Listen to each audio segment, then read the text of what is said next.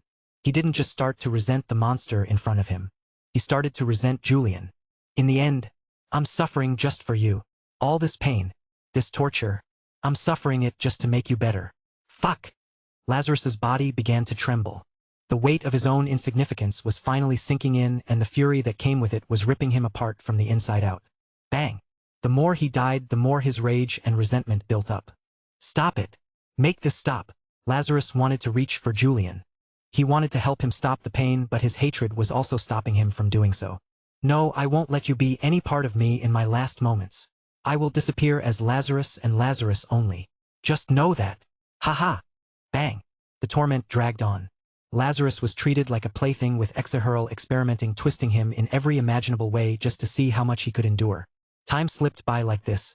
Lazarus died again, and again, his screams echoing through the depths of the maw as his body collapsed into the sand, only for the loop to begin all over again. The pain never stopped. It carried on from the previous loops, filtering into his mind and consuming his thoughts. Yuk!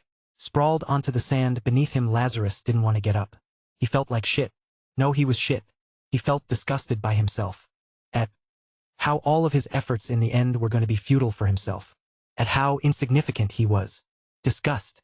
I hate myself. Why do I even do this? Why am I even doing this for him? What do I achieve by doing this? I am trash. I am worthless trash. But even in disgust, Exahurl never stopped. Its torture continued. Come, human. Don't break so easily. We still have a long way before I have my share of the fun. At this point, Lazarus was starting to grow numb to it. Stop. Make it stop. Crack. Crack. He watched as the tentacles appeared from all sides, ripping his arms and legs, sending what remained of his body onto the seabed as blood began to seep out from his body. He stared at his blood leaking into the water, his mind growing hazier and hazier by the second. In such a setting, his mind started to calm down. As his thoughts drifted, he had a sudden thought. Even if I were to disappear at this moment, no one will notice. He didn't have anyone. No family. No home. No real point of existence. The only thing he had was a name and title. Lazarus, the traveling merchant from afar. This was the only thing he had that marked his existence. And the thought, it hurt so much. Sadness. He was nothing. A nobody. An act. An entity created for the sole purpose of growth. He knew. He knew all along, and the thought shattered him. It hurt more than any of the pain he had been subjected to. I don't want to fade away. I don't want my existence to be so meaningless. I don't want it. I don't. Lazarus's chest trembled once more, and as his consciousness faded, he opened his eyes again to the same oppressive eye that had been haunting him for some time. Lazarus stared at the eye without much thought, ready for his inevitable death. But surprise! Staring at the gigantic eye, Lazarus noticed several small orbs floating within it. Orbs? Blue, red, green, purple. Although tiny, they were indeed orbs. Lazarus had experienced all of this before. He was well aware of what he was seeing. Unaware of this, Exahurl continued to stare at the human as it prepared to attack him. However, just as it was about to, Lazarus opened his mouth, his words drifting in the water. You must be capable of feeling emotions, right? What? Lifting his head up to stare at the gigantic beast, Lazarus raised his hand up slightly, and the orbs within the beast's body increased. They grew in size, and the gigantic eye shook slightly. What are you doing? What? Lazarus shut the beast's words out of his mind. He just continued to manipulate the orbs in front of him. What set the primordial monsters to the other monsters was not just their thoughts. It was their ability to feel emotions. Exahurl was no different. Could feel emotions. Lazarus was all too clear of this as he looked at the orbs within Exahurl's body. Some were larger than others, and some were more difficult to manipulate than others. But it didn't matter to Lazarus. At this very moment, he understood clearly that his goal had been accomplished. He had fully grasped the 5th level. He could let go now. He could leave. But that wasn't what he wanted. He didn't want to leave like this. Bang! Hyuk! A tentacle lashed out from behind, driving straight through his chest and releasing a cloud of blood into the water. Lazarus felt his strength slip away, his body growing limp as he stared weakly ahead, towards the blood that drifted into the crimson water. His mind drifted as he stared at the blood. Something about it triggered something in him. I've watched myself grow. Felt every change, every experience carve itself into who I am. I've learned to become someone else, someone I had to be. But in the end, none of it matters. All those moments will fade. Lost alongside myself. Just like my blood fading into the crimson waters. Insignificant. That is who I am. But even in my insignificance I'll leave a mark. Because even someone as insignificant as him wanted to leave a mark behind. And so, opening his eyes again and staring at the massive eye that lay ahead of him, Lazarus weakly raised his hand. The orbs grew and the surroundings shook. What are you doing? Bang. He died moments after that. He wasn't even tortured this time. He was just killed in one swift motion. Opening up his eyes again, the red orb within Exahurl's body was larger. Lazarus raised his hand and the orb grew. But at the same time he acted, tentacles shot forth from all over. Die! Lazarus died once again. But his death was only short-lived. Lazarus revived again and he repeated the process. He died. Again. And again. And again. He continued to die over and over again, his body shattering and killed in the most gruesome of ways. But even in death he maintained his goal. He continued to grow the red orb. He wanted to leave a mark. Growing the red orb, he could also see the purple one starting to expand. Lazarus meddled with that one too. His control depended purely on how well he knew the emotion. Fear and anger. He knew them both well. From his fear regarding his insignificance to the anger he felt at it. Lazarus controlled the two orbs as Exahurl grew more and more frantic. Stop your meaningless actions. All you're doing is annoying me. Lazarus paid no mind to the beast's words. Even as the torture grew worse, he continued with his act. He was going to disappear anyway. What was this little torture to him? Bang! He died again. But as he died he saw it. The cracks in the beast's indomitable power. Red turned bigger and so did purple. These were the only two orbs that grew. And as the cycle repeated over and over again, the purple orb started to overtake the red orb. Stop! It wasn't long before it had completely overtaken it. What are you doing? Stop it at once. Lazarus could hear the traces of fear in its voice. It wasn't clear at first, but as the cycles continued the fear grew more and more pronounced. Stop this. How long are you going to continue this for? For as long as I can. Stop it. No. Stop it. Bang. Feeling his body get torn apart again, Lazarus woke up to see the eye shaking before him. Step. He took a step closer to the beast. This time the beast didn't attack him. In fact, it trembled. Make it stop. Don't. Come closer. His entire body was now purple. Step. Lazarus took another step. It took everything for him to move. Even though he was physically fine, his mind wasn't. He was broken. Shattered. He was fading. Not yet. Step. He took another step. As he did, memories of his past resurfaced in his mind. He didn't live a very long life. Just half a year. But in that time he experienced a lot of things. From the hidden beauties of the mirror dimension to the struggle the people within go through. He developed a shop, sold goods, and even met a goddess. He also met Inez, his assistant, a man who needed to grow, a man who was in the process of doing just that. Lazarus's lips pulled slightly, as he still needed to grow a lot, but that was fine. He was doing a very good job at that. He didn't need him anymore. Then there was Anne. He didn't know her for long, but in the moments he knew her, she had helped him learn a lot. The only reason he was able to breathe underwater was because of her. She had also taught him to walk on water. It was just half a year and yet he experienced so much. Step. Ah! Before Lazarus knew it, he was standing right before the eye. It wasn't moving. It was just staring at him. Lazarus understood that there was no way for him to defeat the primordial creature. He was too insignificant for that. But seeing it tremble as he stood before it, Lazarus understood that he was close to achieving his goal. He raised his hand and reached for the eye. His fingers touched it. He felt it. And he poured everything he had left into it. The surroundings froze in that moment. Lazarus stood still, his body standing right before the eye as it froze. He remained frozen like that until his lips gently pulled up. And then, his eyes closed and everything grew silent. Lazarus faded in the silence.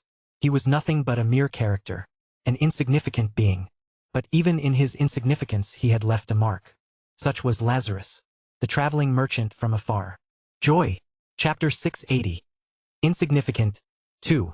In truth, Lazarus was never supposed to get to the point where it could cause Exahurl to experience fear or affect it with emotions. Even with him reaching the 5th level of emotive magic, Exahurl was a primordial being. The gap between the two was still extremely large. It should still be impossible for Lazarus to affect a primordial being. And indeed it was impossible. All he could do was slightly manipulate the orbs at his will. That was his limit before dying. But if there was one thing that Lazarus had an infinite amount of, it was time. Emotions, even in a loop, carried through to the next reiteration. So long as the ones in the loop could remember everything, the emotions would carry through. And as a result, Lazarus started to chip away at the monster's defenses. From anger to fear, he slowly and surely manipulated the monster's orbs, slowly making it so that it would start to consume its entire mind. It took a lot of time and a lot of deaths. Lazarus had most likely died over tens of thousands of times. All the torture and pain he had endured led to this very moment where the purple orb had completely consumed the primordial being. This is the mark that Lazarus left before leaving. Opening my eyes to stare at the gigantic monster in front of me, a flood of emotions filtered through my mind. It had been a while since I had taken control of the body again. In some way it felt a little foreign to me. But thankfully I was able to get adjusted to it rather quickly as I tried my best to filter out the lingering emotions within my chest. Stop. Make it stop. Fear had completely taken over the monster's mind in that moment. Staring at it, I kept my hand firmly placed onto the eye, pouring all the pent-up and lingering emotions that Lazarus had left behind. I knew that I couldn't kill the monster. I was still incapable of that. But at the same time, I wasn't going to let Lazarus's mark go in vain. Stop! Stop! Despite Exahurl's cries, I continued to pour everything that I had into the eye. The surroundings shook as a result of the situation, and my right eye was so hot that it almost felt as though half of my face was melting. But I still persevered. Stop! Rumble! Rumble! The surroundings shook further, the red orb threatening to overtake the purple one as Exahurl started to grow angry. But I didn't let that happen. The moment the red orb started to take over, I immediately pressed it down and shrank it to the point where it no longer appeared. The rumbling stopped in that moment, and all that was left was the trembling eye before me. Stop. A weak whisper filtered through my mind. It was a pathetic sound. Staring at it and seeing how it was completely taken over by fear, I understood that it was finally over as I pulled my hand away and took a step back. Okay, I'll stop. The world grew silent in that moment, the eye pausing for a moment as it looked at me, unable to understand the situation. I could see other emotions starting to grow from within it, but I quickly pushed them down. The only emotion that I wanted to see was fear. Don't mistake my courtesy for anything else. I am merely providing you with a chance. If you wish for all of this to end, then you must follow my demands. Demands? Yes. I didn't hesitate to nod as I stretched my neck. You've caused quite a bit of inconvenience for me these past few months. I'd like to get some proper compensation for all of that, don't you think? The eye stood still, its thoughts unknown to me. But even though its thoughts were unknown to me, its emotions weren't. Whether it tried to pull something on me or not, I'd be able to tell. Nothing could escape my eyes at this very moment. What do you want? Thankfully, the fear had simply consumed all of its thoughts, making it subservient to me, as I quietly nodded to myself before listing out my demands. If you wish for this loop to end, then... I raised my head to look up, in the direction of where the real body of the beast appeared. Release the woman that you've absorbed. But there's simply no way for you to absorb her in one go. My best bet is that she's still lying dormant within your body. The beast didn't answer, but its silence was all I needed to hear in order to confirm my thoughts. I was more curious about how it had managed to defeat Delilah. I hadn't seen the fight, so I wasn't sure, but I refused to believe she'd lose like this. There had to be something else. Something more. That can be done. In the end, the beast accepted the term. I could tell that it was reluctant to do so, but its fear was simply making it irrational at the moment. I took advantage of that irrationality to list out another demand. Your bone. I'd like your bone. Rumble. Rumble. The surroundings shook at my next request, the red orb growing so fast that for a moment I nearly lost sight of the situation. However, before things could fully go out of control, I pressed my foot forward and touched the eye, immediately shutting down whatever was happening as the red orb stopped growing before shrinking back. I didn't stop there. Putting more force into my hand, I stared right at the eye as I cocked my head and hoarsely spoke. It looks like you have yet to fully agree with me. In that case, we should continue our little play for a little bit longer. Like I said, I can do this forever. No, wait. I didn't wait for the beast to finish as I poured even more fear into it. While the purple orb couldn't grow any longer, I could still manipulate the other orbs to take over the space before making the purple orb swallow them.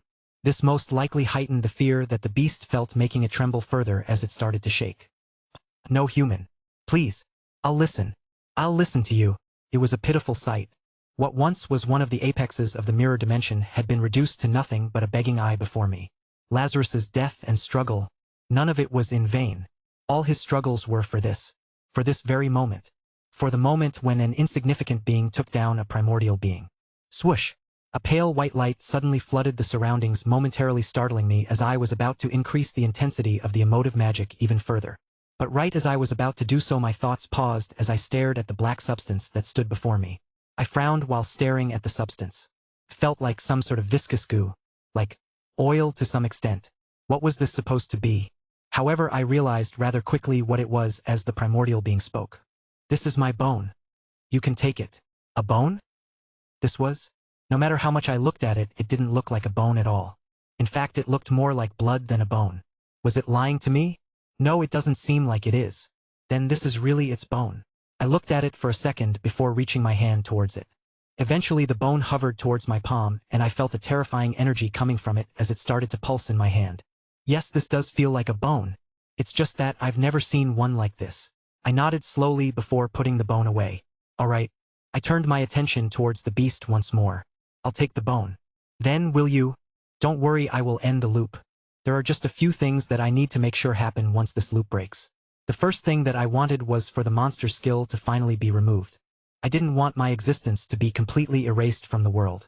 While to some extent it was convenient, I also understood that it was extremely dangerous. Hurl's skill didn't just erase my presence from the world, but it also erased my identity. I knew that it wouldn't be long before I completely faded from the world if things continued like this. Furthermore, I was also certain that while it could erase my presence from the world, it couldn't erase it from Cithrus's mind. I was sure he'd be able to tell the moment he stared at me or sensed me. It was dangerous and I needed it gone. Remove whatever thing you've done to me. It can be done. I nodded.